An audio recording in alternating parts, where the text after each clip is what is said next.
वैदिक सभ्यता के महत्वपूर्ण 20 प्रश्न।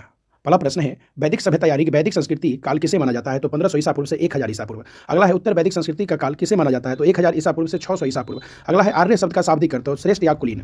अगला है, इनमें से किस फसल का ज्ञान वैदिक काल के लोगों का नहीं था?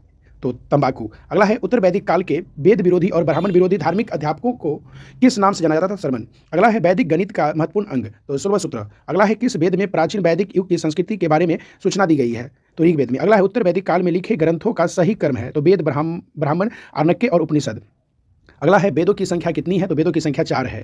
अगला है, कौन से 3 वेद संयुक्त रूप से त्रयी या वेद त्रयी कहलाते हैं? तो ऋग्वेद, यजुर्वेद और सामवेद। अगला है, भारत के राज चिन्ह में प्रयुक्त होने वाले शब्द सत्यमेव जयते किस उपनिषद के लिए हैं से लिए गए हैं? तो मुंडक उपनिषद से। अगला है, ऋग वैदिक आर्यों का मुख्य व्यवसाय क्या था? तो पशुपालन। अगला है, भारतीय संगीत का आदि ग्रंथ कहा जाता है? तो सामवेद को।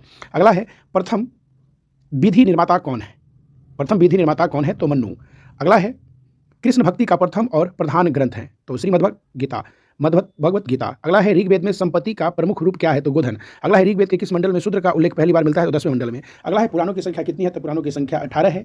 अगला है, वैदिक धर्म का मुख्य लक्षण इनमें से किसकी उपासना था? तो प्रकृति का।